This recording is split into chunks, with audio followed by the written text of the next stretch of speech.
کسی پرانے دکھ کی بات چھیڑیں تو ان باتوں میں وہ دکھ تازہ ہو جائے گا، کسی خوشی کا تذکرہ کریں تو چہرے پہ مسرت پھیل جائے گی، دکھ زیادہ ہو جائیں بات مدینے کی چھیڑ دیں، دکھ دور ہوں گے کہ نہیں ہوں گے۔ حضرت شیخ شبلی علیہ رحمہ بہت بڑے بزرگ گزرے ہیں، آپ معارف اس میں ذات بیان فرما رہے تھے کہ اللہ کا نام لینے سے دل میں سکون آتا ہے اور دل کی کیفیت بدلتی ہے، من میں اجالے اور روشنیاں پیدا ہوتی ہیں۔ ابو علی سینا جو اس دور کا بہت بڑا فلسفی تھا، وہ اس مجلس میں موجود تھا، وہ کہنے لگا یہ آپ نے عجیب بات کہہ دی، اللہ تعالیٰ کی ذات تو مؤثر ہے لیکن نام میں کیا رکھا ہے؟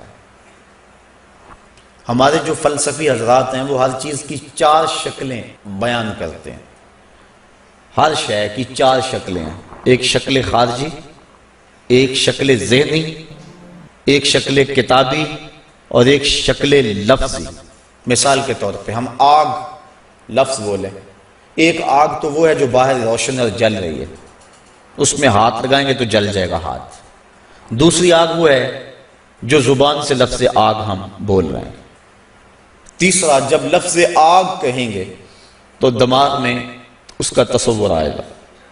اور چوتھا، کاغذ کے اوپر آگ چھاپ دیں، اس کی تصویر بنا دیں تو یہ شکل کتابی ہوگی۔ اس میں اصل شکل جو ہے وہ اس کی شکل خارجی ہے۔ اس طرح وہ فلسفی حضرات کہتے ہیں کہ ہر شے کی 4 شکلیں ہیں، حقیقی شکل شکل خارجی ہی ہوتی ہے۔ آگ کہنے سے ہونٹ نہیں جلیں گے، کاغذ پہ آگ کی تصویر چھاپ دیں تو اس سے کاغذ جل نہیں جائے گا، آگ کا تصور کرنے سے ذہن جلے گا نہیں، لیکن وہ جو خارج میں آگ موجود ہے اس میں ہاتھ لگائیں گے، اس کے قریب جائیں گے تو ہاتھ بھی جلے گا اور آپ کو تپش اور حدت کا احساس بھی ہوگا۔ تو وہ خارجی جو اس کی صورت ہے وہی اس کی صورت اصلی ہے، باقی اعتباری صورت ہے۔ تو وہ کہتے ہیں اللہ کی ذات تو مؤثر ہے لیکن نام کہنے سے، نام لینے سے کیا ہوگا؟ تو حضرت شیخ شبلی علیہ رحمہ نے ابو علی سینا کو سمجھایا کہ نہیں میاں، نام میں بھی اثر ہوتا ہے، نام میں بھی تاثیر ہوتی ہے۔ وہ کہنے لگا نہیں، مؤثر تو صرف صورت خارجی ہوتی ہے، لہٰذا میں اس بات کو تسلیم کرنے کو تیار نہیں ہوں۔ ضد میں آ گیا، میں نے عرض کر دیا کہ بزرگوں کا ایک اپنا طریقہ ہوتا ہے۔ تو حضرت شیخ شبلی تھوڑا سا غصے میں آ گئے اور فرمانے لگے ابو علی سینا، میں تیرے سے کیا بات کروں، تو تو گدھا ہے۔ اس کے سرخیاں آ گئی چہرے پہ، غصے سے لال پیلا ہو گیا، مجھے گدھا کہا بڑی مجلس میں، اتنا بڑا فلسفے کا امام، زمانہ میرے نام کا معترف، اتنی کتابیں میں نے لکھی۔ تو حضرت شیخ شبلی مسکرا پڑے، فرمانے لگے دیکھا نا، گدھے کے نام سے تیرے چہرے کا رنگ بدل گیا۔ تو کہا جب گدھے کے نام میں اتنا اثر ہے کہ تیرے چہرے کا رنگ بدل سکتا ہے تو کیا اللہ کا نام لینے سے دل کا رنگ نہیں بدل سکتا؟ تو اس کا نام لوگے تو دل بدلے گا اور دل قرار پائے گا، دل کو نور نصیب ہوگا، دل کو اجالا ملے گا اس کے بابرکت نام لینے سے۔ اس لیے جب زبان سے بندہ اللہ اللہ کہتا رہتا ہے تو اس کے اثرات اس کے دل پر مرتب ہوتے ہیں، اور کثرت سے ذکر کرنے والا شخص اس کا دل پر نور ہو جاتا ہے۔ بلکہ ہم نے تو تصوف کی کتابوں میں پڑھا ہے، جب کوئی شخص ایک مرتبہ اللہ کہتا ہے، اللہ تعالیٰ اس کی طرف نظر رحمت سے دیکھتا ہے، اور جس کی طرف اللہ تعالیٰ نظر رحمت سے دیکھ لے اس کے 70 گنا جل کے راکھ ہو جاتے ہیں۔ اور جس نے اٹھتے بیٹھتے چلتے پھرتے وظیفہ یہی رکھا، پھر اس کے من میں کتنے اجالے اتریں گے، کتنی روشنیاں اس کو نصیب ہوں گی۔ تو کہا یا ایھا الذین آمنوا اذکروا اللہ ذکرا کثیرا، اے ایمان والو اپنے رب کا کثرت سے ذکر کرو۔ اور میرے اور آپ کے آقا و مولا حضور نبی رحمت صلی اللہ علیہ وآلہ وسلم نے ارشاد فرمایا، اللہ کا ذکر اس انداز سے کرو کہ لوگ تمہیں مجنون کہیں یہ تو پاگل ہو گیا۔ بلکہ ایک روایت امام طبرانی نے بیان فرمائی ہے کہ اللہ کا ذکر اس طرح کرو کہ منافق تمہیں تانا دیں کہ ریاکاری کر رہے ہو۔ اس انداز کے ساتھ تم اس کا ذکر کرو۔ میرے حضور قبلہ عالم فرماتے ہیں اٹھ دی بیندی ٹر دی پھر دی ستے آنتے جاگ دی نام جھپ دی رو تے کھپ دی ویخ سر اس راگ دی نام جھپیاں قرب ملدا نام دی کر پوری سام شیشے وچ کستوری جے کر پھر ضرورت کاغ دی۔ تیرے تو سب کچھ اندر ہی رکھا ہوا ہے، تو ذرا غور تو کر، تفکر تو کر، ذرا اس کو آواز تو دیکھ کے دیکھ۔ تیرے من سے آوازیں نہ آئیں تو کہنا اندر بوٹی مشک مچایا اتے جان پھلن تے آئی ہو۔ تو نے در در کیا جانا ہے، سب کچھ تو تیرے اندر رکھا ہوا ہے۔ وہ کہتے ہیں ایک سنیارا تھا بمبئی کا رہنے والا، یہاں ہمارے لاہور میں آ گیا، پرانے دور کی بات ہے۔ اس کے پاس بڑے قیمتی موتی تھے، اس نے کسی مجلس کے اندر اپنے موتی کھولے اور ایک موتی کہنے لگا یہ شب افروز ہے، رات کو چمکتا ہے۔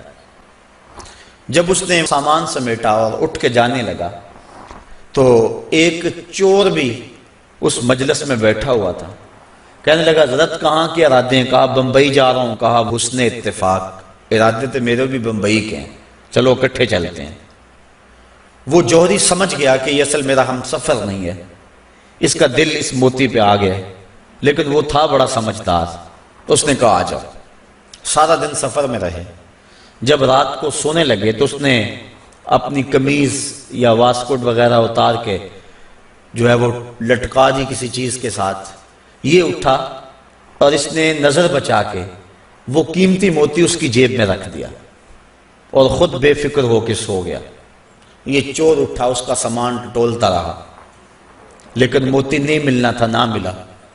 صبح یہ اٹھا اور نظر بچا کے اس کی جیب سے موتی نکال کے اپنی جیب میں رکھ لیا۔ ناشتے پہ بیٹھے کہنے لگا یار وہ تمہارے موتی کی رات کہیں چمک شمک نظر نہیں آئی؟ جیب میں ہاتھ ڈالا، کہا نہیں یار میرے پاس ہی تھا۔ بڑا حیران ہوا، میں نے تو جیب ٹٹولی ہے ساری رات۔ اگلے دن اس نے سوچا چلو آج میں مزید کوشش کروں گا۔ اس نے پھر وہی کام کیا، نظر بچا کے اسی کی جیب میں رکھ دیا۔ وہ ساری رات ڈھونڈتا رہا، موتی نہیں ملنا تھا، نہ ملا۔ صبح نظر بچا کے اس نے اپنی جیب میں رکھ لیا۔ صبح ناشتے پہ پھر بات چلی، یار وہ آپ کہتے تھے رات کو چمکتا، اس کی کچھ چمک شمک نظر نہیں آئی۔ کہا یار میری جیب میں ہی تھا۔ 2-4 دن ایسے گزرے۔ ایک دن اس نے عزم کر لیا کہ شاید وہ بغل میں رکھ لیتا ہے، منہ میں رکھ لیتا، کہاں رکھتا، آج تو اس کو میں بیدار بھی یہ ہو جائے تو میں پھر بھی یہ وہ موتی اسے لے لینا ہے۔ وہ اس کے پاس سے پلٹتا رہا، لیکن وہ مست ہے، اس کو پتا ہے موتی محفوظ جگہ پہ، اور صبح اٹھا نظر بچا کے موتی اپنی جیب میں ڈال لیا۔ اس نے پھر بات کی، اس نے کہا کہ یار وہ میرے پاس ہی تھا۔ اس نے کہا میں آج سچی بات بتاؤں، میں تیرا ساتھی نہیں تھا، میں تو تھا چور، میں تو چور تھا، اس موتی کی غرض میں تیرے ساتھ ہو لیا تھا، لیکن آپ تو میرے بھی استاد نکلے۔ میں نے بڑی محنت کی، مجھے 3 دن ہو گئے موتی نہیں ملا، میں آپ کو استاد مانا، آپ مجھے بتائیں کہ موتی آپ رکھتے کہاں تھے؟ اس نے کہا میاں تو اوروں کی جیبیں ٹٹولتا رہا، کبھی اپنی جیب میں بھی تو ہاتھ ڈال دیا ہوتا، نہ مسجد وچ نہ مندر وچ، لب یار نو اپنے اندر وچ، سب کچھ تو تیرے اندر ہے، تو اوروں کی جیب میں ٹٹولتا رہا۔ سلطان وہ فرماتے ہیں نہ کر منت تو خواج خضر دی، تیرے اندر آب حیاتی ہو۔ اور کبھی فرماتے ہیں وچے ہی بیڑے وچے ہی چیڑے وچے ہی ونج مہانے ہو، 14 طبق دلے دے اندر تمبو وانگو تانے ہو، سب کچھ تو تیرے اندر ہے۔ اور اقبال کہتا ہے خود ہی کا نشیمن تیرے دل میں ہے، فلک جس طرح آنکھ کے تل میں ہے۔ یہ سب کچھ تو انسان کے اندر رکھا ہوا ہے، بس تھوڑی سی توجہ کرنے کی دیر ہے۔ دل کی تختی پہ اس کا نام لکھا ہوا ہے۔ میں نے اس نے عرض کیا تھا کہ اقبال نے کہا تھا حکیم نیٹشے کے بارے میں، قلب او مومن دماغش کافر است، اس کا دل مومن تھا، دماغ کافر، لیکن ہر شخص کا دل مومن ہوتا ہے۔ تو اس دل کی ایک ایک پرت پہ رب کا نام لکھا ہوا ہے۔ اور کافر کو کافر اس لیے کہتے ہیں کہ وہ اس حقیقت کو چھپا دیتا ہے۔ یہ جو کاشتکار زمین کو کھود کر اس کے اندر بیج رکھتا ہے نا، اس کو بھی عربی میں کافر کہتے ہیں، کاشتکار کو بیج کو چھپانے والا۔ تو کافر کو کافر اس لیے کہتے ہیں کہ وہ حق کو چھپاتا ہے۔ تو ہمارے سینے کے اندر ہمارے رب کا نام موجود ہے، اور دل تو ٹھکانہ ہی اس کا ہے، دل تو بنایا ہی اس لیے ہے کہ یہ اللہ کا عرش بنے۔ اور وہ فرماتا ہے کہ میں زمین و آسمان میں کہیں نہیں سماتا، مجھے ڈھونڈنا ہو تو مومن کے دل میں تلاش کرو۔ دلوں کے اندر اس کے ڈیرے اور اس کے بسیرے ہیں، تو اس کا ذکر کر کے دل چلا پاتا ہے، دل تسکین پاتا ہے، دل میں روشنی ہوتی ہے۔ تو ہمارا مزاج یہ ہونا چاہیے کہ اٹھتے بیٹھتے چلتے پھرتے اس کے ذکر کو ہم حرز جاں بنا لیں۔ جب بندہ ایک مرتبہ کہتا ہے سبحان اللہ، زمین آسمان کے درمیان جتنا فاصلہ ہے سارا نور سے بھر جاتا ہے۔ یہ برکتیں ہیں ذکر کی۔ اس کا نام تو لے، کوئی معمولی نام ہے؟ جب زبان پہ اللہ کہتا ہے 14 طبق روشن ہو جاتے ہیں۔ یہ اتنا بڑا نام ہے، یہ اتنا بڑا وظیفہ ہے کہ اس سے بڑا کیا وظیفہ ہو سکتا ہے؟ اس کا نام، اس کا ذکر۔ تو فرمایا اللہ کا ذکر اتنی کثرت سے کرو کہ لوگ تمہیں کہیں مجنون ہیں، اور منافق تمہیں ریاکاری کے طعنے دے۔ تم اٹھتے بیٹھتے چلتے پھرتے اس کے ذکر کو حرز جاں بنائے رکھو، یہی تمہارا سرمایہ ہے، یہی تمہارا وظیفہ ہے۔ دکھے ہوئے دل کا بھی یہی علاج ہے، پریشان خاطری کا بھی یہی علاج ہے۔ اندر کی کالک اس کے ذکر سے دھلتی ہے۔ حضور فرمایا لِكُلِّ شَيْءٍ سَقَالَةٌ وَسَقَالَةُ الْقُلُوبِ ذِكْرُ اللَّهِ۔ ہر شے کا زنگ دور کرنے کے لیے کچھ نہ کچھ بنایا گیا۔